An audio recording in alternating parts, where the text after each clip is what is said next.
How's it going, everybody? Welcome to We Do Tech.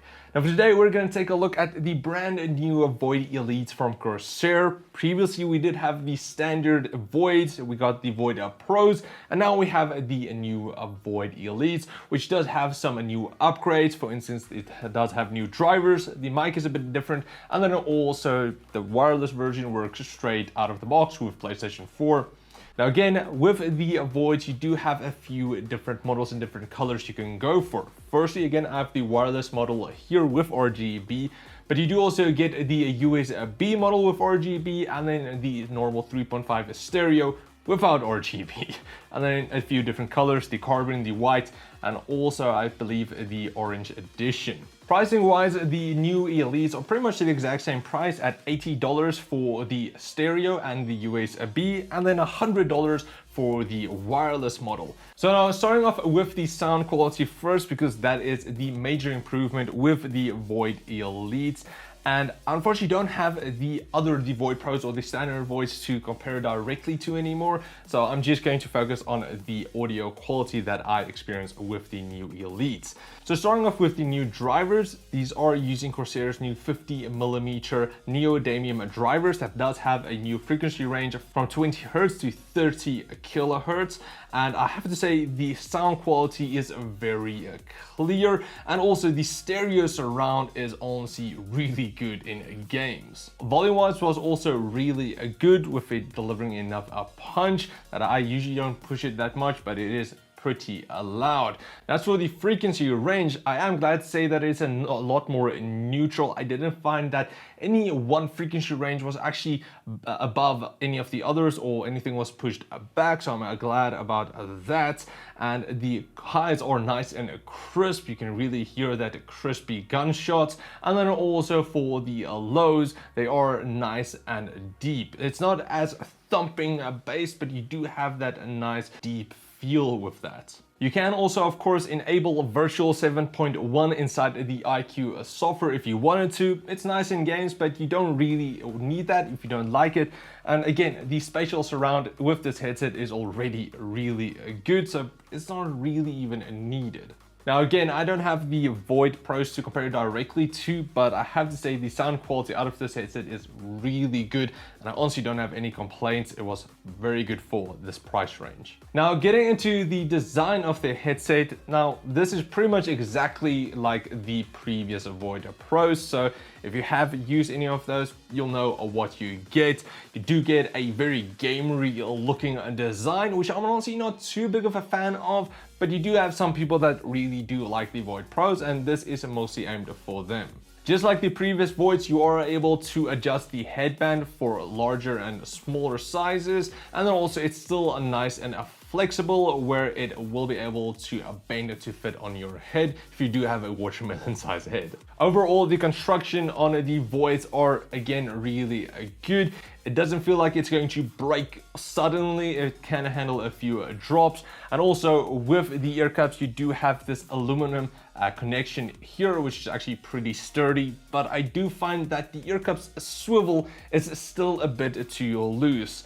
Now, if you just pick it up, it'll automatically swivel around, and that's a bit too loose for me. I do like it if it is a bit stiffer, where you do have a bit more control over it, but it's not a deal breaker. There we go. So RGB wise, you still get the Corsair logo RGBs on the headset. There we go. So you can change that inside the IQ software if you wanted to. Now it will of course drain battery life on the wireless versions, but you can disable it if you wanted to, and you do have a bunch of effects that you can apply. Also, you do still get the volume control knob at the back of the left ear cup. It's not honestly a wheel, it's more like a knob that you swipe up and down. It's not, I still like the volume wheel a bit more, but it's honestly not too bad. And also you do get the power button and the mic mute button still on the left ear cup. Then moving on to comfort. Again, if you have used the other Voids, you know how comfortable these headsets are. They do have some drawbacks, which we'll get into, but overall they are really good. So for the headbands padding, you do still get this very soft but mushy memory foam cloth padding, which does spread nicely over your head to reduce the weight. It's pretty good. And then also for the ear cups padding, you still again also get the cloth memory foam padding that again I do believe is the exact same that you get on the Void Pros. But honestly, don't quote me on that. It has been a while since I've last used the Void Pros, but overall it is still very comfortable. I had no issues wearing these headsets for a long period at a time, and because they are cloth, they do breathe quite nicely. For the ear cups, you do again get this shape that actually fits really nicely over your ears. Now it's not overly big, so I did find that my ears do touch the side of the ear pads, but honestly it wasn't an issue.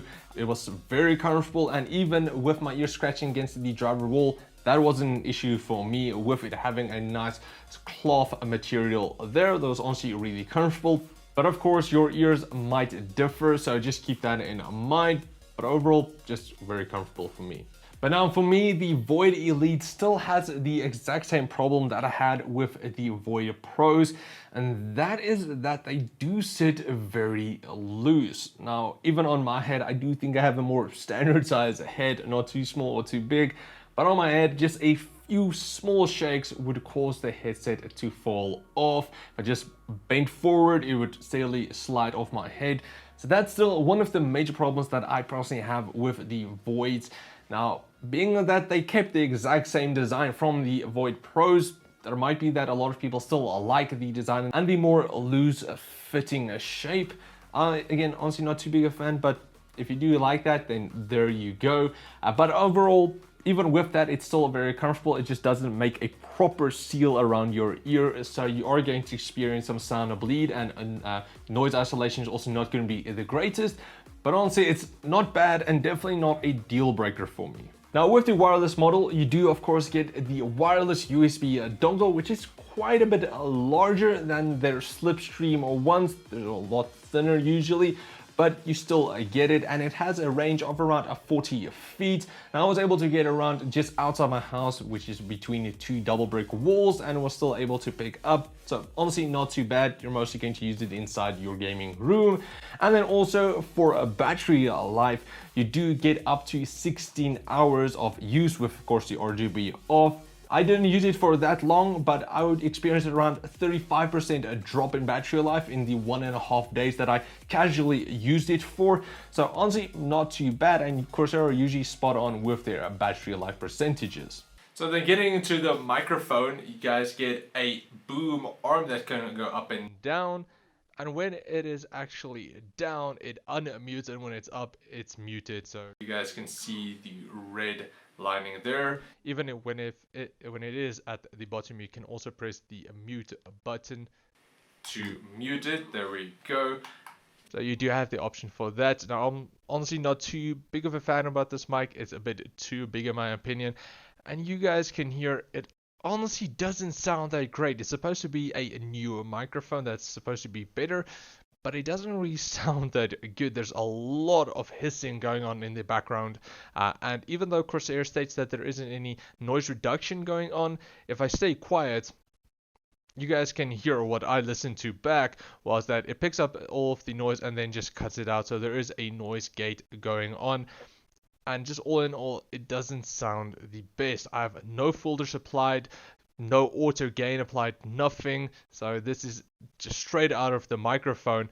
And I'm not sure if it's the wirelessness that's playing the issue here, but honestly, it doesn't sound the best to me. Now then, something that I did experience with my headset, and I'm not exactly sure if it's across the board or it was with the Void Pros as well, but I wasn't able to use the wireless model with the included micro USB cable. It was able to charge the headset, but it wasn't able to deliver any audio. So I'm not exactly sure why that is. I'm not again sure if it's just my model or overall it's what Corsair did, but yeah, just keep that in mind. So then in conclusion, the Voids from Corsair are still one of the base gaming headsets in the sub $100 price range. With the new Elite upgrade, honestly, the sound quality is astonishing out of this headset, especially for this price range. And also it's pretty comfortable, just the loose sitting isn't really my type of thing. But if you can look past that and also the looks, if you do like that, then awesome. I'm not again too big of a fan.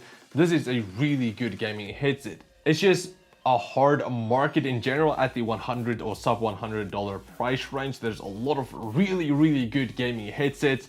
So just keep in mind all of the flaws that I mentioned, and then you guys can decide if you want to get this headset. But overall, I can definitely recommend the Void Elite Wireless, or just the Void Elites in general. But that's pretty much it. A big thanks to Corsair for sending the Void Elite Wireless out for review. If you guys want to pick it up for yourself, I will leave links in the video description where you can pick it up on Rebeltech if you live here in South Africa, or on Amazon if you do live overseas. But anyway, that's pretty much it. Thanks for watching, guys, and I will check all of you next time. Cheers, guys.